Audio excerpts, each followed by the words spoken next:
Bueno, hola, hola, mi nombre es Diego Esquivel, yo soy secretario técnico del Departamento de Bienestar y Extensión del Regional Santiago. Le doy la bienvenida a todos y todas los que se han conectado hoy día. Bueno, hoy día es la tercera sesión del seminario de formación financiera, que ha estado a cargo de varios expositores. Hoy día en particular le toca exponer a José Miguel Prieto. Así que le damos las gracias por estar aquí conectados, por el interés. Cosas más administrativas, estas jornadas son grabadas y son subidas al canal de YouTube del Colegio Médico. Así que todavía no las suben, pero los días van a empezar a subir desde las primeras, la segunda y así progresivamente. Y las preguntas las vamos a dejar para el final. Pueden ir haciendo preguntas al chat, pero va a haber un espacio al final para responder preguntas. Así que, y les pido que puedan mantener sus micrófonos apagados para así no hacer interferencias ni interrupciones durante la sesión. Así que le voy a dar la palabra a Carlos Castañeda para que podamos partir con la presentación. Hola, buenas tardes a todos. En la segunda jornada del Seminario en Educación Financiera, María Angélica Carvajal revisó las rentas de segunda categoría, ¿ya? Que son las rentas originadas por el trabajo, a diferencia de las rentas de primera categoría, que son las originadas por el capital. En la renta de segunda categoría provienen de trabajadores que pueden ser independientes o dependientes. Presentan una tasa de renta progresiva, donde a mayor ingreso, mayor tasa impositiva. Los trabajadores independientes emiten boletas de honorario, pueden rebajar como gasto presunto el 30% de los ingresos con un tope de 15 UTA, que son las unidades tributarias anuales, aproximadamente 11 millones de pesos al mes de diciembre. O bien pueden rebajar los gastos efectivos mediante la acreditación con los debidos documentos de respaldo. Se debe elegir por una modalidad de gasto, ya sea presunto o gasto efectivo. La renta de trabajadores dependientes presentan una relación contractual con uno o más empleadores, ¿ya? La remuneración tributable del trabajador dependiente se compone de los salarios imponibles menos los descuentos obligatorios. Las rentas menores a 13,5 unidades tributarias mensuales son exentas. En el caso del contribuyente que percibe ingresos de dos o más fuentes, estos deben reliquidar sus impuestos en el mes de abril y aplica el impuesto global complementario.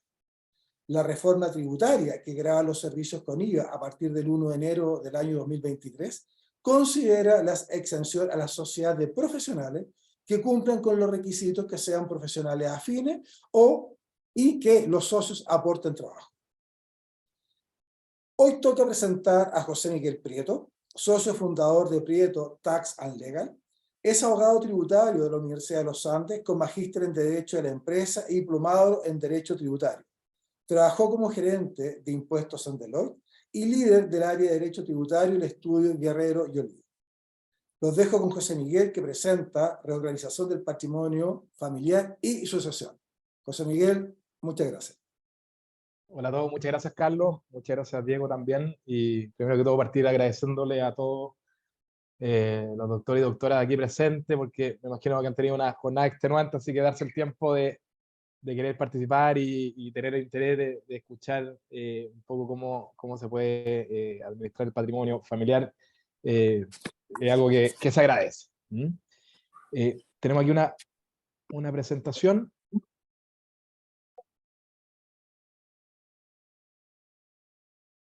Como decía Diego, entiendo que las preguntas deben ser al final, pero eventualmente si alguien tiene alguna pregunta la voy a ir escribiendo y intentaremos ahí ir revisándola en el intertanto. No sé si aquí el sistema me lo permite, pero si no, las dejamos para el final. Pero bueno, la idea, y para aprovechar el tiempo, la intención del día de hoy es revisar cómo se puede administrar desde un punto de vista jurídico y también qué normas tributarias aplican al patrimonio familiar que a lo largo de la vida uno puede ir generando, ya sea por el desarrollo de la profesión, por prestación de servicios de otro tipo, por inversiones o bien porque por una situación familiar le habrá quizás tocado recibir alguna herencia o una donación. ¿Ah? Entonces, cuando tenemos un patrimonio, obviamente es importante entender cómo este patrimonio debe ser administrado jurídicamente ¿Quieren comer para un no poco? caer en algún incumplimiento y eventualmente también aprovechar algunas oportunidades. Entonces, eso es lo que vamos a tratar el día de hoy. En primer lugar, vamos a comenzar revisando qué vehículos existen, después cuáles son las normas tributarias que le aplican y también qué pasa cuando una persona fallece con un patrimonio, ya sea uno mismo respecto de sus hijos, de su familia, o bien los padres o algún familiar cercano que nos puedan heredar a nosotros algún patrimonio. Entonces, para comenzar esta conversación, la idea es revisar, como les señalaba, qué tipo de empresas familiares pueden existir. En primer lugar, los tipos de empresas que existen son los que se pueden ocupar en general para cualquier tipo de negocio. ¿Ah? La característica de ser familiar es que el dueño o dueños del patrimonio desean incorporar a las personas de más confianza, a las personas más cercanas, incorporarlas en este patrimonio, en este negocio, y por lo tanto hay que utilizar las herramientas existentes. Principalmente las sociedades que existen, que se pueden utilizar como un vehículo, son la sociedad de responsabilidad limitada, la sociedad anónima, la sociedad por acciones, la sociedad colectiva civil. También existe una figura que ya revisamos en las dos presentaciones anteriores, que es el empresario individual, que es bastante más desconocido, pero creo que ya en esta tercera presentación nos podemos haber ido ya familiarizando. Y también una figura que es la conocida como fondo de inversión privado en este caso, pero pueden haber fondos públicos, fondos mutuos, entre otros. Entonces, la primera sociedad que se utiliza como vehículo de inversión y la más utilizada es la sociedad responsable limitada. ¿Por qué? Porque es un tipo de sociedad que los abogados llamamos una sociedad intuito persona. Es decir, que lo fundamental, la esencia de este tipo de sociedades es la participación de las personas como socios. Más allá del capital, lo que nos interesa es con quiénes nos asociamos para desarrollar un negocio en común. Que es también algo muy importante, no solo de este tipo de sociedades, sino que de la sociedad en general, es que limitan nuestra responsabilidad. ¿Ah? Entonces, una persona que decide constituir una sociedad y desarrollar algún negocio, prestar algún servicio a través de una sociedad, solo responde hasta el monto aportado o hasta el monto comprometido a aportar en esta sociedad. Y por lo tanto, en caso de algún perjuicio causado a un tercero o tener que responder con alguna indemnización, por ejemplo, no voy a tener que responder con todo mi patrimonio, sino que solo va a estar limitado a lo que yo aporté. Obviamente la sociedad tendrá que responder con su patrimonio propio, pero la sociedad es una persona jurídica distinta del socio. Este tipo de sociedades, al ser de personas, es más rígida en el sentido de poder transferir los derechos sociales que yo tengo sobre esta sociedad. Por lo tanto, para poder incorporar a un otro socio a través de una cesión de mis derechos, por ejemplo, es requisito contar con la unanimidad de todos los socios. Y así también se requiere la unanimidad para realizar cualquier tipo de modificación social. Por lo tanto, es bastante rígida, pero también le da la seguridad y la tranquilidad a los socios de que no van a tener, sin haber contado con su aprobación, otro socio sentado en la mesa del negocio que se decía realizar. La administración puede pactarse libremente, en este sentido es bastante flexible, pero una vez que se decide instituir una administración a nivel de los estatutos, nuevamente será requisito contar con la unanimidad de los socios para poder modificarla. ¿Ah? Por lo tanto, puede ser interesante este tipo de sociedades si es que una persona quiere invitar a este vehículo de inversión a su familia, contar, por ejemplo, con una administración definida por los estatutos en que, por ejemplo, el padre o la madre tome la administración de manera propia o conjunta, y si es que algún día uno de los hijos, por ejemplo, quisiera modificar la sociedad en lo que respecta a la administración, va a tener que contar necesariamente con la aprobación de los padres. Otro tipo de sociedad bastante conocida es la sociedad anónima. En este caso, a diferencia de la sociedad de responsabilidad limitada, aquí lo que importa es el capital. Un conjunto de personas se pone de acuerdo, pone un capital en común para desarrollar alguna actividad. Por lo tanto, no es tan utilizada en este tipo de negocios familiares, salvo cuando ya el negocio ha crecido mucho y es necesario tener quizás reglas que no se rijan solo por el estatuto, sino que también por la ley de sociedad anónima. Acá aplica la responsabilidad de la misma forma, también se limita hasta el aporte del capital aportado. Y una gran diferencia es que si es que yo deseo transferir mis acciones, las puedo ceder o vender o donar, etcétera, libremente sin ningún tipo de restricción. Por lo tanto, es una sociedad muy flexible en el sentido de que yo puedo ingresar o salirme en el momento que yo lo desee, y por lo tanto, desde un punto de vista de la familia, puede ser un poquito más riesgoso porque podrían incorporarse personas con las cuales uno no quisiera relacionarse a nivel de sociedad. La administración está regulada por la ley de sociedad anónima, se administra por un directorio que debe ser elegido por los accionistas. Al menos tienen que haber 3 directores que administren esta sociedad y que de cierta forma representan a los dueños, que son en este caso los accionistas.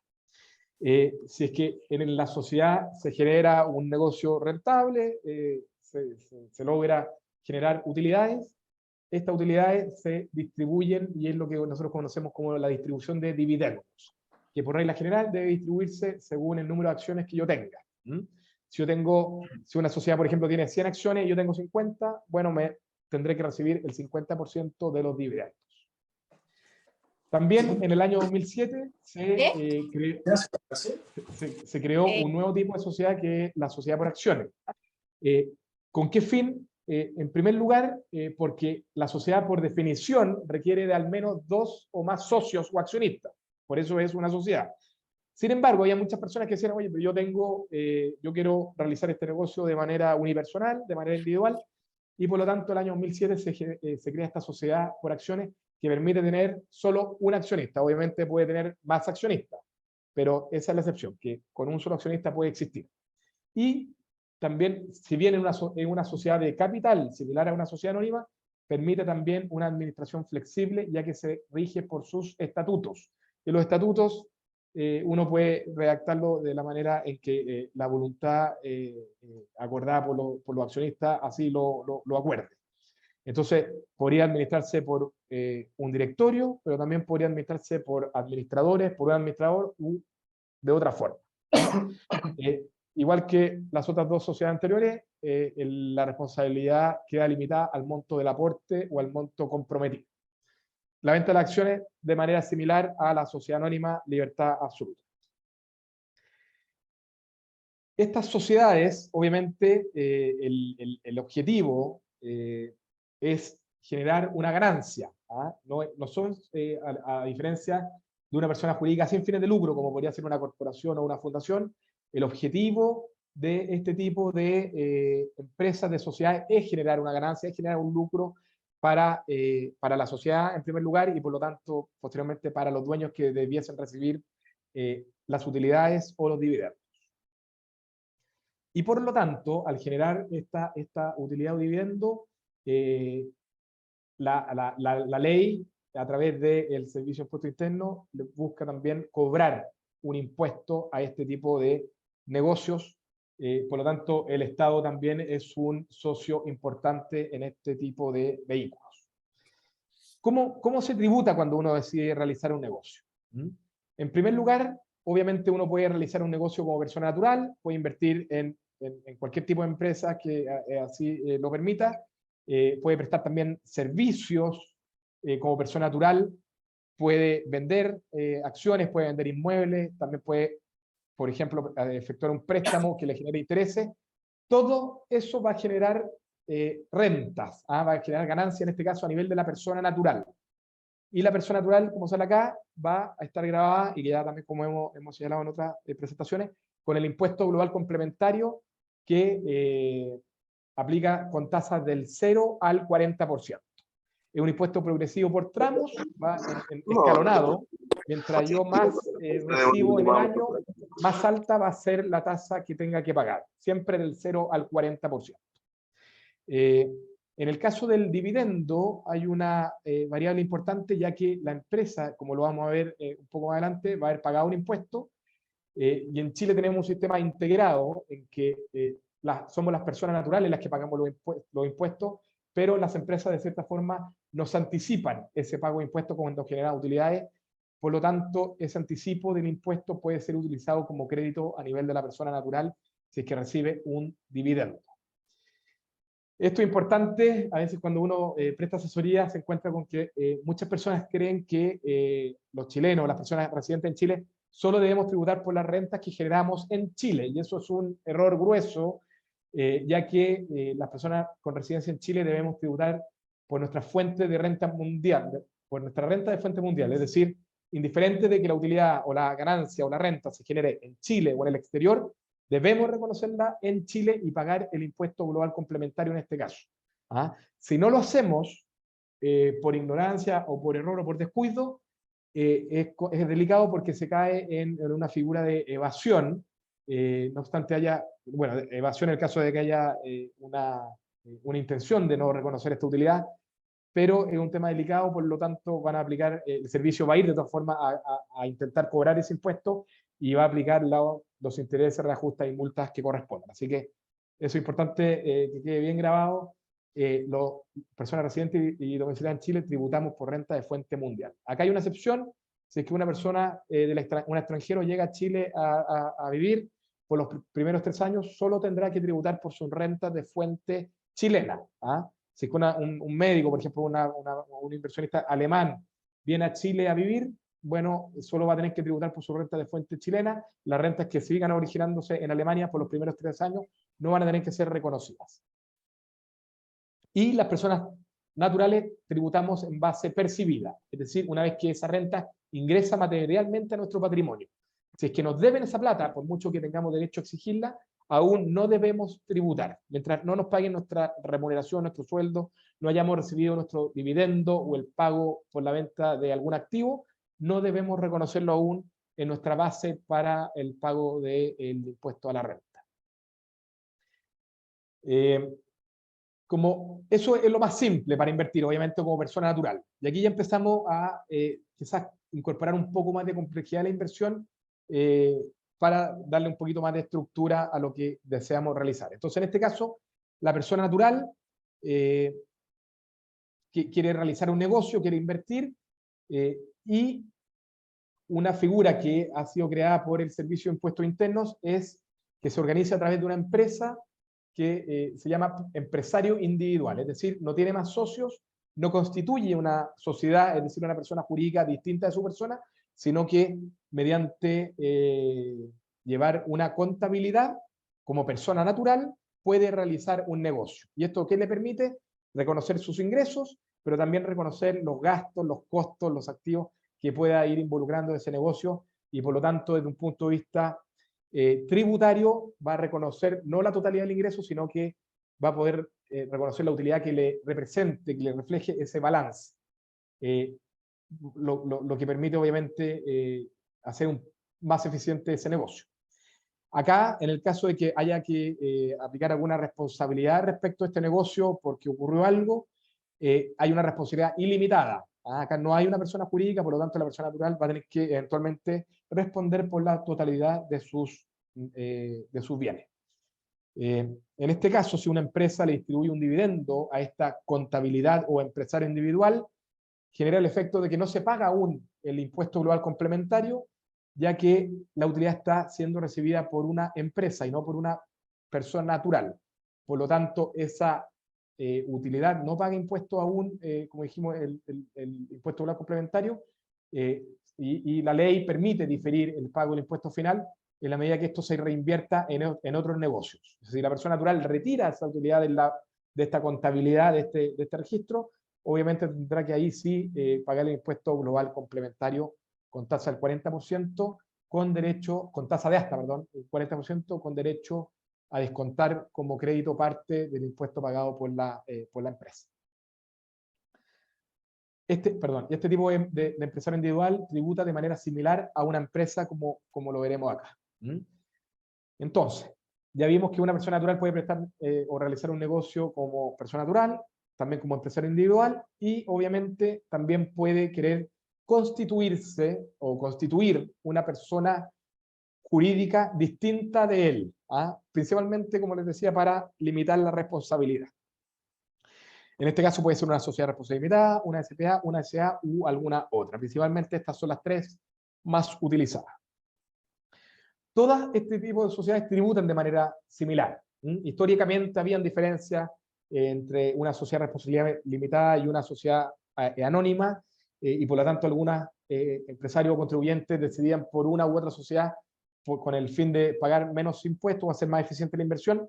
Sin embargo, la ley definió por igualar la cancha a todo tipo de sociedades, y por lo tanto todas las sociedades al día de hoy tributan de manera similar. ¿Cómo tributa una sociedad, en este caso familiar, a través de la cual yo estoy prestando o realizando un negocio? Por las rentas que origine de manera directa, porque está prestando un servicio, porque recibe intereses o porque vendió algún activo y genera una ganancia. Existen dos alternativas para tributar. En primer lugar, aplica el régimen semi-integrado, que es el sistema por el cual deben tributar las empresas medianas o grandes, que en general tributen o que hayan generado ingresos durante los últimos 3 años superiores a 75.000 UF, es decir, aproximadamente un promedio de 2.400 millones de ingresos anuales. También este tipo de régimen le aplica a aquellas sociedades de inversión que no tengan, por decirlo así, una chimenea, no son sociedades operativas, sino que son destinadas a la inversión. En general, este tipo de sociedades también van a tributar con el sistema semi-integrado. ¿Qué significa tributar bajo el sistema semi-integrado? Que van a tener que pagar una tasa de impuesto de primera categoría por las utilidades que generen a este nivel de un 27%. Y luego, una vez que la utilidad se distribuya a sus socios, persona natural, el socio va a tener que pagar el impuesto global complementario, pero va a tener derecho a rebajar el impuesto ya pagado por esta sociedad, pero no de manera íntegra, sino que solo un 65% del impuesto pagado por la sociedad. Lo que significa que si estuviera en el tope, podría llegar incluso a pagar un 44,45% de impuesto a la renta, si es que uno considera el impuesto pagado a nivel de la sociedad y el impuesto pagado a nivel de persona natural. Pero para aquellas empresas menores o pymes que no pasen el umbral de los 2.400 millones aproximadamente de ventas anuales, pueden tributar como pyme con una tasa menor de un 25%. Y acá también durante la pandemia, en la cual ustedes tuvieron que trabajar tan fuertemente, dado que hubo una caída importantísima de la producción y de la posibilidad de realizar los negocios de manera normal, el anterior Congreso, a través de una propuesta del Ejecutivo, decidió rebajar la tasa de este 25% a un 10%, lo cual es realmente excepcional, dadas las circunstancias que estaba viviendo el país, y esa tasa del 10%, que rigió durante el año 21 y ahora durante el año 2022, se acaba hasta el 31 de diciembre de este año. Pero es importante recordarlo, las empresas PYME van a tributar con una tasa del 10% por las utilidades que generen hasta el 31 de diciembre de este año. ¿Qué significa tributar con el 10%? En definitiva, obviamente es un menor pago de impuestos, lo que le permitirá a las empresas PYME contar con una mayor caja para poder reinvertir o para poder cumplir con las obligaciones contraídas. Obviamente es una buena noticia para las pymes. Y aquí está en discusión porque a partir del 1 de enero del año 2023, la tasa debiese subir al 25% nuevamente, así está establecido por ley, pero el actual gobierno está proponiéndole a través de un proyecto al Congreso mantener la tasa en un 15, no subirla al 25, sino que ir subiéndola de manera progresiva, a un 15 el próximo año, a un 20 el año 2024, y recién ya normalizar la tasa en el año 2025. Eso está en discusión, nadie tiene aquí la bolita de cristal si es que se va a aprobar o no, pero es posible que, dado que hay un cierto nivel de crisis económica que estamos viviendo en el país, eventualmente es posible que se apruebe esta tasa reducida, lo cual obviamente también sería una buena noticia para las pymes. Y acá algo que le afecta directamente a ustedes también, aquellos doctores o doctoras que presten servicios de salud a través de una sociedad, lo que se modificó y que ya es ley en febrero del 2022 y que ya habrán escuchado, es que los servicios de salud o las prestaciones de salud van a quedar afectos a IVA, salvo aquellos que sean considerados como servicios de salud ambulatorios. Esos quedan exentos. ¿Qué significa que sean ambulatorios? Aquellos servicios que sean, entre comillas, prestados sin hotelería, es decir, sin que el paciente tenga que pernoctar en algún lugar o que reciba alguna alimentación. En ese caso, los servicios van a quedar exentos, independiente del tipo de sociedad o del tipo de profesional que esté prestando este servicio. El servicio en sí mismo, por su naturaleza, queda exento de IVA. Por lo tanto, acá obviamente surge la pregunta, ¿qué pasa si es que un médico o grupo de médicos está prestando servicio a través de una sociedad, ya sea sociedad responsabilidad limitada, SPA o SA, y está prestando servicios de salud ambulatorio? Independiente del tipo de sociedad e independiente del tipo de socios, podría estar aquí incorporado el cónyuge o alguno de los hijos, el servicio de salud va a seguir, el servicio de salud ambulatorio va a seguir estando exento de IVA. Por lo tanto, ahí no habría que eventualmente ajustar la sociedad, sino que se puede mantener tal como está. Acá ha habido cierta confusión en el mercado, pero eso ha quedado bastante claro, y el Servicio de Impuestos Internos emitió una circular en octubre del pasado, y que viene a ratificar lo que señala la ley. Por lo tanto, ante la pregunta, ¿puedo incorporar o puede mantenerse incorporado dentro de esta sociedad algún familiar? Podría estarlo. Ahí obviamente tiene que haber realidad de negocios. No puede incorporarlo con el único objetivo de reducir el pago de impuestos, porque ahí eventualmente puede ser aplicable la norma anti-ilusión, pero si es que el cónyuge, por ejemplo, alguno de sus hijos, está relacionado de alguna forma al negocio, no hay ningún problema. Por ejemplo, en una oficina de abogados, uno puede tener al cónyuge que administra la oficina, como es el caso personal, por ejemplo, y no hay ningún problema, el cónyuge puede estar perfectamente incorporado como socio. Lo mismo con los hijos. Si los hijos participan del negocio, no hay ningún inconveniente en que ellos sean accionistas o socios del negocio en el cual uno de los padres también participa. También este vehículo era bastante utilizado para realizar inversiones, ha sido bastante restringido ya, pero el fondo de inversión, en definitiva, no paga impuestos por las utilidades que genera de manera directa, como podría ser un fondo privado, un fondo mutuo o un fondo público. Por lo tanto, quizás cultura general, esto obviamente ya no es un vehículo que sirva como para utilizarlo para prestar servicios o realizar negocios, ya que es una estructura bastante mayor. Pero en definitiva, si es que una persona natural invierte en un fondo mutuo o un fondo público, por ejemplo, la utilidad que este fondo genere, si es que cumple con los requisitos, no va a quedar afecto al impuesto de primera categoría. Y solo la persona natural va a tributar con el impuesto global complementario una vez que esas utilidades sean distribuidas por este fondo de inversión. Por lo tanto, por eso nosotros escuchamos que existen bastantes fondos dando vuelta en el mercado, porque es una figura bastante eficiente y está perfectamente regulado y es legítimo su utilización.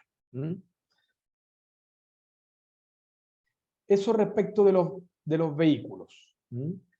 Pero también, como les comenté al principio, no solo aplica el impuesto a la renta, sino que también cuando una persona tiene un patrimonio, puede ser que los familiares, si es que uno fallece, tengan que decidir cómo distribuirse ese patrimonio, y además pagar un impuesto a la herencia, ya sea porque yo dejé un patrimonio a mis herederos, o bien porque estoy recibiendo un patrimonio de mis padres o de otro familiar o amigo, etc.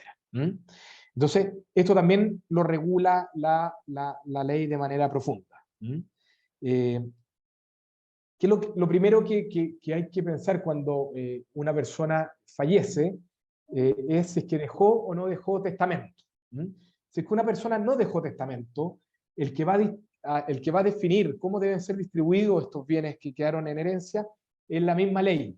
Es el Código Civil el que regula cómo deben distribuirse los bienes entre los herederos. Entonces, si la persona no dejó un testamento, primero señalar que este trámite se hace frente al registro civil, la posesión efectiva, y no requiere del apoyo de algún abogado. Quizás que por eso ahí la cara sonriente de estas personas, porque no se requiere del apoyo de algún abogado.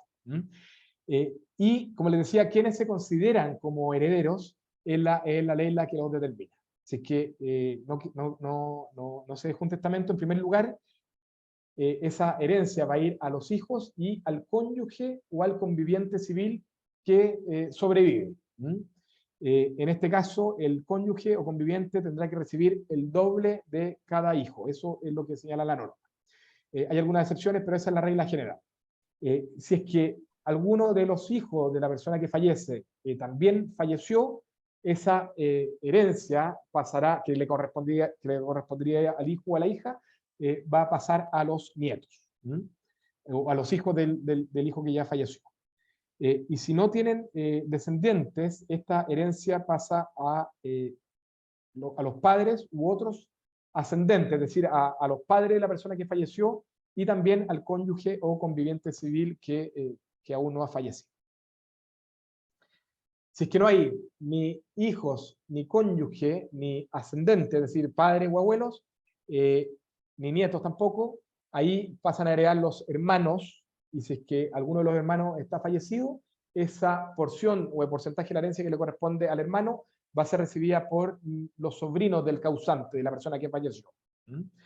Y luego ya en un caso bastante más excepcional, si es que no hay ninguno de los familiares o cónyuges señalados en el número 1, 2 o 3, en cuarto lugar ya pasan a heredar, en definitiva, los tíos, y si es que no hay tíos, pasan a heredar los sobrinos, o los primos, perdón. En definitiva, son los parientes consanguíneos que descienden de un mismo tronco común, pero que no son ni ascendentes ni descendientes de la persona que falleció. Y si es que ya la persona muere sin ningún tipo de familiar de los que ya hemos señalado, ahí es el fisco el que recibirá la herencia de la persona que falleció. Imagino que alguno de nosotros habrá ya conocido en algún caso particular y estas situaciones se dan en la vida real, e incluso uno podría llegar en general hasta el estado cuarto. Yo, en lo personal, nunca me ha tocado que en la herencia quede a nivel del fisco. Y dado que es, en el caso de que yo no dejé testamento, es la ley la que determina, obviamente puede ser muy conveniente que alguna persona sí otorgue testamento, una persona que tenga un patrimonio determinado, que quiera distribuir sus bienes de distinta manera, ahí se hace necesario otorgar un testamento, por lo cual en general los abogados recomendamos otorgar un testamento porque viene no solo a ordenar cómo se distribuyen los bienes, sino que también puede ordenar la herencia desde un punto de vista tributario, siempre y cuando obviamente esté permitido por la legislación vigente. Y también acá es importante, ya quizás que no desde un punto de vista jurídico, pero sí desde un punto de vista familiar, el otorgar un testamento o preocuparse en vida de cómo se distribuyen los bienes, también puede ayudar a la armonía familiar. Cuando no quedan bienes, cuando no queda, perdón, un testamento por escrito, se pueden generar conflictos que también probablemente muchos de ustedes les ha tocado vivir. Por lo tanto, el testamento en ese sentido es bastante recomendable otorgarlo. Algunas personas le temen al testamento porque reconocen que algún día vamos a morir, pero es muy, muy recomendable hacerlo y darse el trabajo de aconsejar a las personas que estén cerca eventualmente que lo hagan. ¿Qué pasa cuando yo sí otorgo un testamento? Acá comienza ya a regular lo que se deja por escrito en ese testamento. Sin embargo, también hay ciertos límites o ciertas normas que hay que cumplir. Entonces, el patrimonio se divide en este caso en 4, En primer lugar, lo que es conocido como la mitad legitimaria, que es el 50% del patrimonio total que dejaría una persona que fallece. Esa mitad legitimaria, por testamento, debe de todas formas asignarse a ciertas personas. Y esas personas son los hijos y el cónyuge o el conviviente civil. Esas son las personas que reciben esta mitad legitimaria de manera obligatoria. Y nuevamente, el cónyuge debe recibir al menos el doble de cada hijo. Y lo que ya hay mayor flexibilidad es respecto a la cuarta de mejoras, en la cual la persona que fallece puede venir a mejorar en el testamento con este 25% de su patrimonio a los legitimarios, es decir, al cónyuge o a los hijos, pero también acá se permite incluir a los nietos, a los descendientes, incluso a los bisnietos que los hubiera. Entonces ahí hay una mayor flexibilidad para mejorar a estos o a los nietos o bisnietos. Y queda un 25% de ese patrimonio que yo lo puedo disponer libremente en mi testamento. A un amigo, a una persona que me ayudó en algún trabajo, no hay ningún límite ahí para poder disponer de esa cuarta de libre disposición. Por lo tanto, nuevamente recomendable otorgar un testamento. Algún ejemplo, con un testamento, por ejemplo, una persona podría decir, tenemos un patrimonio importante a nivel familiar, como matrimonio, por lo tanto, decidir entre ambos dejarle al cónyuge que sobreviva solo un 25% del patrimonio, es decir, un 25% en este caso de la mitad obligatoria. Y si es que este matrimonio tuviera, en este ejemplo, 2 hijas, podría dejarle de esta mitad obligatoria un 12,25 a cada una de las hijas. Ahí estaríamos cumpliendo con la norma de distribuir correctamente la mitad legitimaria, y el restante 50% podría destinarlo solo a las hijas, y en este ejemplo excluir al cónyuge sobreviviente. Y podríamos dejar la cuarta de libre disposición y la cuarta de mejoras en un 25% a cada una de las hijas. Por lo tanto, al morir uno de los cónyuges, ya son las hijas las que reciben este mayor patrimonio. También acá hay otro ejemplo. En este ejemplo, el mismo matrimonio que tiene 2 hijas puede conversar con las hijas y decir, oye, eventualmente me gustaría dejar por testamento también incluido a mis nietos. En este caso, la hija 1 decide no incorporar a los nietos porque no quiere que sus hijos reciban un patrimonio de sus padres, o bien porque no tiene hijos, y en este caso la hija 2, que tiene 3 hijos, decide, más bien la verdad que es quien otorga el testamento, quien toma la decisión, pero en general esto es conversado en este caso con la hija número 2, y se define que por testamento sí van a quedar incorporados los nietos. Entonces, en este caso, el 100% del patrimonio podría distribuirse en un 50% a la hija 1 y el restante 50% a la hija 2, y también incorporar en un 25% a los nietos. Lo cual puede ser una buena forma para también ir ya incorporando a los nietos en el patrimonio, que pueden ser empresas, pueden ser inmuebles, etcétera, etcétera, etcétera. Así que no hay problema con eso. También en este otro ejemplo, acá hay un ejemplo en que este matrimonio o el padre o la madre tiene 4 hijas y decide no solo entregarle por testamento en parte igual a cada una de las hijas su patrimonio, sino que también decide designar bienes específicos con los cuales se debe pagar esa herencia, o también eventualmente, porque aplica las mismas normas, la donación que se defina efectuar en vida. Y en este caso, en un ejemplo bastante particular, imaginemos que la persona tiene una vivienda, una empresa, un terreno y efectivo, que cada uno de estos bienes representa el 25% del patrimonio. Por lo tanto, es perfectamente posible dejar por testamento, en este caso, el inmueble a una de las hijas, la sociedad a otra de las hijas, el terreno a la hija 3, en este ejemplo, y el efectivo a la hija 4. Esos son la flexibilidad y los beneficios que nos permite otorgar un testamento, siempre y cuando cumplamos con las asignaciones forzosas, que en este caso no habría ningún problema con distribuir el patrimonio de esta forma. ¿Mm? Y obviamente el impuesto o este patrimonio que se herede o que se done en vida va a estar afecto al impuesto a la herencia y a las donaciones, que también es una obligación que debemos cumplir por ley y que eventualmente puede ser una preocupación para quienes dejen en herencia o en vida parte de su patrimonio. Es la ley de impuesto a la herencia la que regula qué impuesto se debe pagar. Este impuesto es similar al impuesto popular complementario en el sentido que también aplica por tasas progresivas y por tramos. Está definido por UTMs, que en definitiva viene a reconocer la variación del IPC, pero yo creo que es más simple verlo en pesos para efecto de esta explicación. Entonces, así, a grandes rasgos, si es que yo dejo hasta 58 millones de pesos en herencia, respecto de cada heredero o donatario, el impuesto va a ser de una tasa del 1%. Y así va subiendo en tramos del 3%, del 5%, del 8%, del 10%. Si es que yo ya dejo entre 467 millones y 584, ahí la tasa aumenta un 15%. Y si es que en el tope ya estoy dejando una herencia calculada respecto de cada heredero o de cada donatario, por sobre los 878 millones, ahí voy a tener que pagar un 25% de impuesto.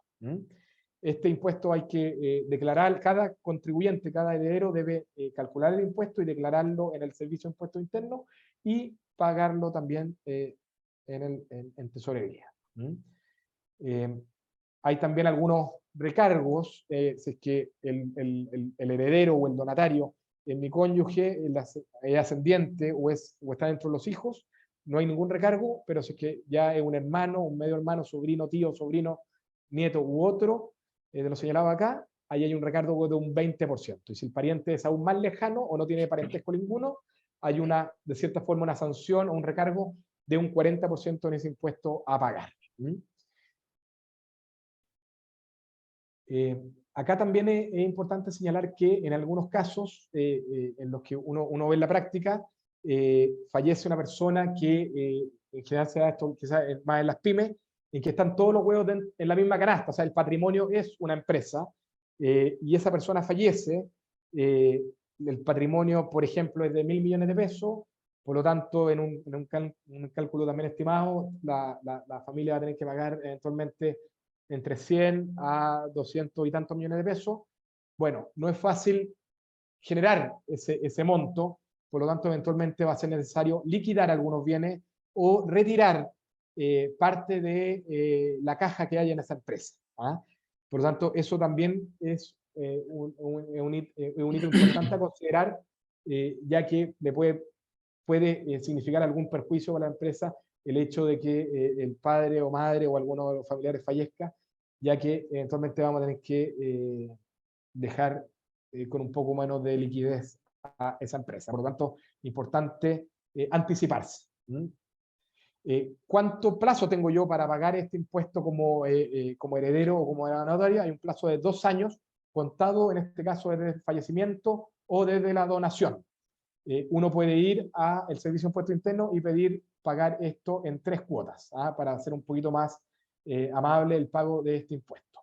Y también algo que se solucionó hace algún tiempo es el efecto cascada que se producía respecto de los cónyuges, porque el patrimonio familiar, o matrimonial en este caso, moría uno de los cónyuges y obviamente uno de los herederos es el cónyuge sobreviviente, que algún día probablemente iba a morir antes que los hijos. Por lo tanto, heredaba el cónyuge sobreviviente, luego cuando moría, los hijos nuevamente tenían que pagar ese impuesto. O sea, se pagaba 2 veces por el mismo patrimonio. Cuando moría el primero de los cónyuges, luego moría el padre o madre sobreviviente, y luego los hijos tenían que volver a pagar por ese patrimonio que heredaban. Por lo tanto, se definió por ley en el impuesto, en la ley de impuesto a la herencia, que si el cónyuge sobreviviente fallece dentro de los siguientes 5 años a la muerte del primero de los cónyuges, los hijos no deberán pagar un nuevo impuesto por ese patrimonio que se hereda. Por lo tanto, ahí hay un alivio respecto de los hijos, para el cual se evita el pago del impuesto a la herencia 2 veces por un mismo patrimonio. Otro ítem bastante importante a la hora de recibir una herencia es definir cómo debemos valorar estos bienes que recibimos en herencia, o de los cuales deseamos donarlos en vida. Entonces, en primer lugar, lo más común es que se reciban bienes raíces. Los bienes raíces por ley deben considerarse según su avalúo fiscal vigente al semestre en que ocurrió el fallecimiento o en que se recibe la donación. En este caso, por lo general, el avalúo fiscal de los inmuebles está por debajo de su valor comercial. También acá hay una excepción, que la ley se pone en el caso de que una persona quiera aprovechar este menor valor o avalúo fiscal y que compre bienes raíces antes de su fallecimiento o bien para donarlo. Bueno, acá hay una excepción en que si esos inmuebles fueron adquiridos 3 años antes del fallecimiento o de la donación, no aplica el avalúo fiscal, sino que en este caso aplica el valor de adquisición, que por regla general debiese ser superior al avalúo fiscal. Si es que por alguna anormalidad fuera superior el avalúo fiscal al precio de adquisición, aplica el avalúo fiscal. Y en el caso de los bienes raíces también hay una particularidad, ya que no solo se debe considerar el valor del avalúo fiscal del bien raíz agrícola que uno recibe en herencia, sino que también se deben considerar aquellos inmuebles que la ley define como por adherencia o por destinación, que estén excluidos de este avalúo fiscal. En ese caso, no aplica, obviamente, el avalúo fiscal porque no lo tienen, sino que deben valorizarse según su valor de mercado. ¿Cuáles son estos inmuebles por adherencia? Son aquellos inmuebles que no pueden retirarse de este inmueble sin deterioro, como puede ser una construcción, una casa, un edificio, una bodega, árboles, etc. ¿Y cuáles son aquellos por destinación? Son aquellos inmuebles que están dirigidos a desarrollar el negocio. En un campo, en un bien raíz agrícola, en general van a ser los tractores, las herramientas, los animales, etc. Ese tipo de bienes deben ser considerados para este efecto a su valor comercial, a su valor de mercado.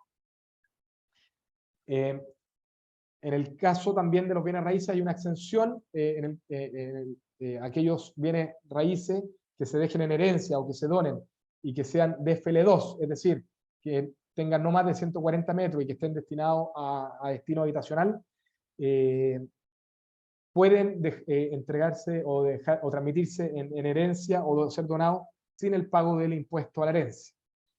Pero esta exención o este beneficio que en su origen se implementó para fomentar que las constructoras y las inmobiliarias desarrollaran este tipo de inmuebles para la habitación, ha ido siendo limitado en el tiempo y por lo tanto ahora no puede la persona tener más de 2 bienes de FL2 que puedan aprovechar esta exención. Las viviendas tienen que haber sido construidas, ya sea por el causante o por el donante, o haberlas adquirido en primera transferencia, ser el primer comprador, y también tienen que haber transcurrido al menos 6 meses desde la adquisición, 6 meses entre la adquisición y la muerte o la donación. También este límite se utiliza para evitar el abuso de que se pueda querer donar de manera inmediata, evitando el pago del impuesto. Entonces, se exige este plazo de 6 meses.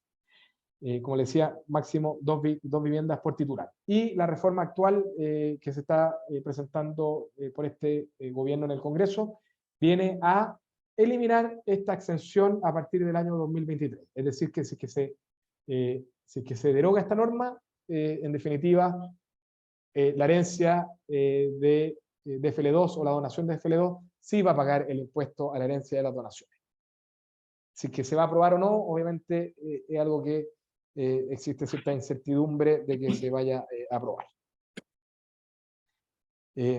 Respecto de los bienes muebles, como pueden ser las acciones, derechos sociales u otro tipo de inmuebles, por regla general aplica en el caso de las acciones, el valor de mercado que tengan estas acciones. Si es que estas acciones tienen presencia bursátil o se valoran de manera pública, va a aplicar el valor promedio que estos instrumentos financieros hayan tenido durante los 6 meses anteriores al fallecimiento del causante. Si es que no tuvieran ese promedio, hay que asistir a la Comisión del Mercado Financiero o finalmente considerar por algún valorizador independiente cuál es el valor de mercado de esta inversión. En el caso del menaje, es decir, los bienes muebles que quedan dentro del bien raíz, también deben considerarse a su valor de mercado. Si yo tengo un cuadro, una mesa, debo valorizar a valor de mercado esos inmuebles. Si es que no es posible justificar, porque se perdieron en el intertanto estos bienes, algunos de los familiares se los llevaron a su casa de manera inmediata, o no es posible calcular ese valor por alguna otra razón, se considerará que este valor es de un 20% del valor del inmueble, considerándolo a su avalúo fiscal. En el caso de otro tipo de sociedades cuya propiedad no esté representada en acciones, como puede ser una empresa individual o derechos sociales en sociedades de responsabilidad limitada, por ejemplo, sociedades de personas, ahí este tipo de negocio, este tipo de sociedades, en definitiva, para efectos del cálculo de los bienes, es transparente. Por lo tanto, yo debo ir al valor de cada uno de los bienes que tenga esta sociedad y restarle las deudas, y de esa forma voy a poder conocer cuál es el valor del patrimonio que yo estoy heredando, recibiendo en donación, para efectos del cálculo de la base sobre la cual se aplica el impuesto a la herencia o a las donaciones. Por lo tanto, y aquí una pregunta que uno siempre se debe hacer, ¿qué pasa si un bien raíz es heredado o entregado en donación? Como dijimos, en primer lugar, va a aplicar el avalúo fiscal si es que lo entrego de manera no compleja o directa. Podría aplicar la exención del DFL2, si es que es bien raíz agrícola, lo que ya comentamos de los inmuebles por herencia o por destinación, y si es que ese inmueble está dentro de una sociedad, si es que esa sociedad es una sociedad anónima o una sociedad por acciones, voy a tener que considerar el valor de mercado de ese bien para poder determinar cuál es el valor de la sociedad. Sin embargo, si es que esa sociedad está dentro de una sociedad de responsabilidad limitada, como podría ser generalmente una sociedad familiar, ahí voy a tener que ir a considerar el valor del avalúo fiscal. ¿Ya? Y para ir terminando, también es posible dejar entregar, por ejemplo, la nueva propiedad de algún bien y yo reservarme como donatario, como donante en este caso, el usufructo de un bien. En ese caso, como yo estoy reservándome el usufructo y estoy donando la nueva propiedad, a esa donación que se haga o eventualmente a ese bien que se deje en herencia con esta carga legal sobre ese bien, se le deben hacer descuentos para efectos de calcular cuál es su valor. Y es la misma ley de impuesto a la herencia y a la donación en las que definen cómo deben hacerse esos descuentos. Entonces, en el caso de que yo entregue un inmueble y entrego el usufructo por un tiempo determinado, o me reservo, perdón, el usufructo por un tiempo determinado, podré efectuar un descuento de 1/10 de la cosa que se entrega en usufructo por cada 5 años o fracción que el usufructo comprenda. Si es que lo entrego el usufructo por tiempo indeterminado, me aplicará un descuento del 50% de la cosa entregada o reservada en usufructo. Y si es que se entrega un usufructo vitalicio, va a aplicar una tabla que va a depender de los años que tenga la persona que recibe ese usufructo. Porque mientras más joven es la persona que recibe un usufructo, mayor va a ser el uso que va a poder darle a ese beneficio, a poder recibir el goce de ese bien, que significa en definitiva el usufructo, y por lo tanto ese usufructo que esté recibiendo va a tener un mayor valor. Si yo recibo un usufructo a una edad ya más avanzada, obviamente voy a poder aprovechar de menor forma ese usufructo, esa renta que me genere ese bien, y por lo tanto el valor de ese usufructo es menor. Esa es la lógica que hay detrás de esta tabla. Finalmente, también señalar que cuando una persona o una familia decide invertir en el exterior, hay que considerar también algunas normas especiales, no solo de impuesto a la renta, sino que también, o no solo de impuesto a la herencia, sino que también de impuesto a la herencia y otras obligaciones que se deben cumplir. durante los últimos años se ha incrementado de manera importante que muchas personas deciden invertir en el exterior. Y por lo tanto es importante tener en consideración que hay una serie de normativas que se debe cumplir. Yo debo informarle al Servicio de Impuestos Internos, debo informarle al Banco Central de que estoy efectuando una inversión en el exterior. En caso de que no lo haga, me podrían aplicar multas bastante significativas. Por lo tanto, aquí también recomendable, obviamente, tener conocimiento de que cuando invierto en el exterior debo cumplir con una serie de formalidades. También cuando yo invierto en el exterior a través de esta empresa familiar o como persona independiente, las rentas que me genere esta inversión también debo reconocerlas en Chile, porque, como dijimos, las personas naturales o jurídicas tributan bajo renta de fuente mundial. Muchas veces también ocurre que cuando yo invierto en el exterior, acá el país destino de esa inversión va a querer afectar esa herencia esa inversión con impuesto a la renta, en este caso, y por lo tanto ese impuesto que yo pague por esa renta en el exterior, es muy probable que yo pueda tener derecho a utilizarla como un crédito contra el impuesto a pagar en Chile, de manera de evitar la doble tributación y no pagar dos veces por una misma renta.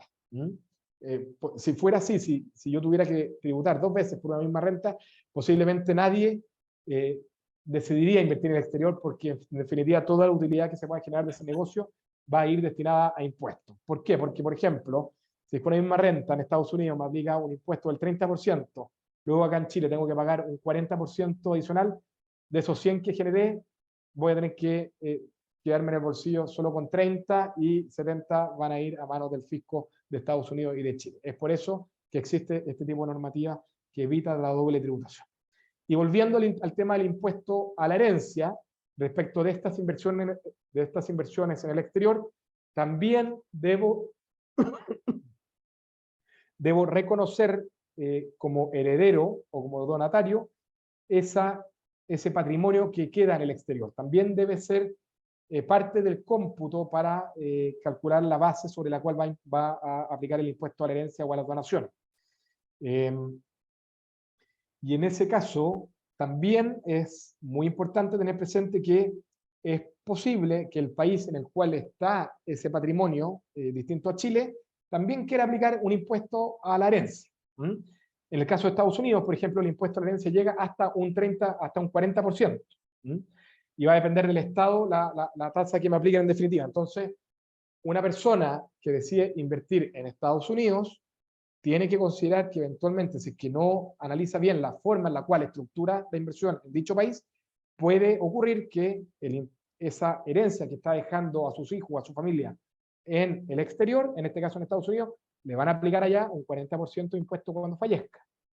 Y en Chile también, obviamente, le van a aplicar el impuesto a la herencia de acuerdo a la normativa chilena. Por lo tanto, la invitación es a estructurar también este tipo de inversiones con conocimiento, conociendo la normativa chilena y en este caso también conociendo la normativa del país en el cual se quiera invertir. No es llegar y invertir en cualquier parte, sino que primero hay que analizar la forma en la cual uno lo hace. Eso es la presentación del día de hoy. Agradecerle mucho por la paciencia, por haberme escuchado, y vamos a revisar acá si es que hubiera alguna duda o pregunta.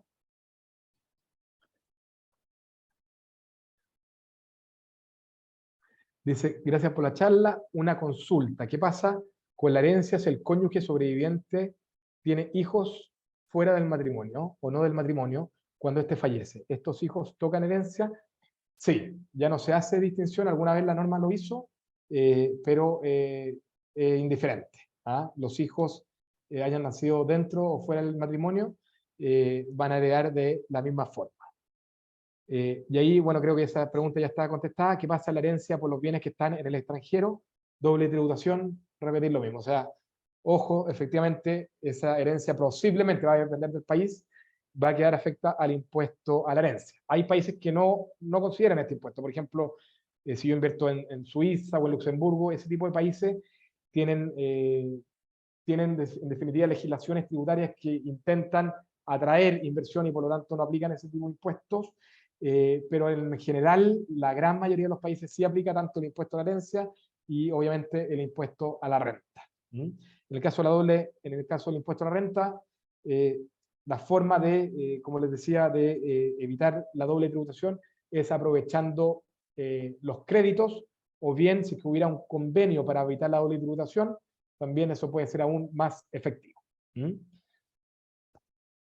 Esa es la presentación del día de hoy. No sé si alguien tiene... ¿Qué se requiere? Ahí, perdón, una pregunta adicional. ¿Qué se requiere para hacer testamento? ¿Solo voy al registro civil?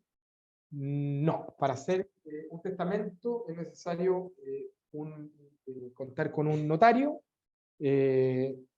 asistir a notaría, o si es que no fuera posible que la persona asista a notaría, pedirle al notario que asista a la casa o a la oficina en la cual se vaya a otorgar el testamento, y debe contarse con 3 testigos.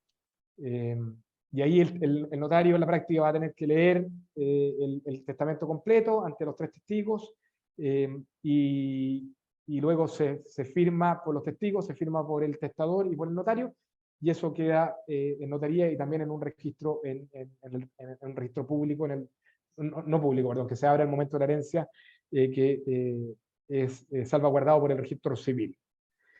Así que no basta solo con ir al registro civil, sino que tengo que contar con la presencia de un notario y de testigo.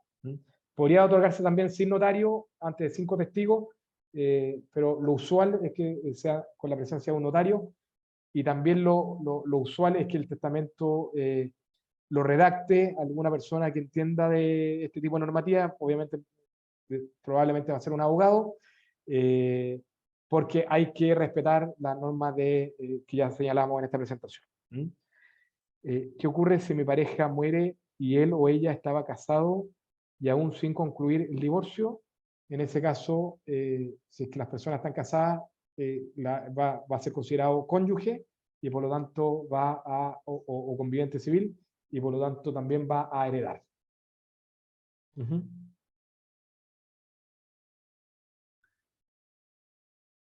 ¿Hay diferencia en la tributación? Pregunta acá Guillermo Concha. ¿Hay diferencia en la tributación en Chile entre herencia y donar en vida? Hay ciertas diferencias. ¿Por qué? Porque cuando una persona deja un patrimonio en herencia, hay una exención de 600 UTM que le aplica cuando los herederos son familiares, principalmente los hijos o el cónyuge. Si es que yo le dono, la exención va a ser menor, de 60 UTM. Así que en ese caso podría ser recomendable el tema de la herencia por sobre la donación. Sin embargo, en el caso de la donación, si es que yo anticipo la distribución de mi patrimonio con mis seres cercanos, ocurre una cosa particular, porque al donar en vida es posible, lo más lógico, que ese patrimonio que yo estoy entregando siga generando ganancia o siga aumentando ese patrimonio.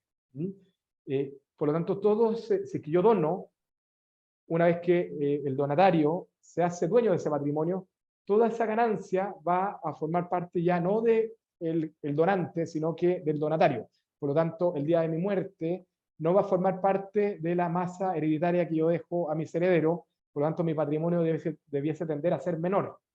En el caso de la herencia, obviamente eso no ocurre. Toda esa ganancia que se genera en el transcurso del tiempo va a quedar, va a formar parte de mi patrimonio, y por lo tanto va a tener que pagar el impuesto a la herencia. Así que ahí podría haber alguna diferencia. Eso respecto a la tributación. Conviviente civil, legalmente, efectivamente, hay que tener un acuerdo de unión civil. Así que eso hoy día es así.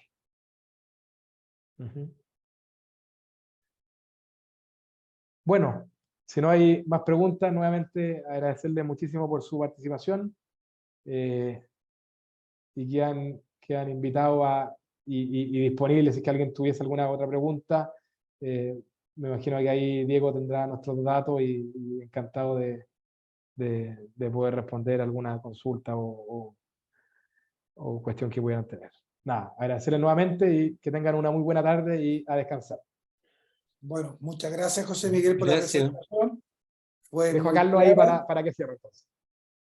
y a Diego. Muchas gracias por la presentación, fue muy clara.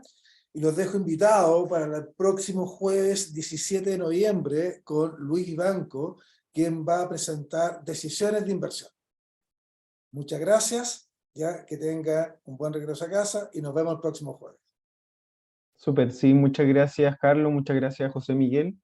Así que, como decía, los dejamos invitados a las próximas jornadas, todavía quedan 3 de 6, así que, como les decía la otra vez, queda harta información por compartir y por aprender. Así que muchas gracias por todo lo de hoy. Gracias a ustedes. Adiós. Chao, Nos chao, vemos. vaya bien. Chao.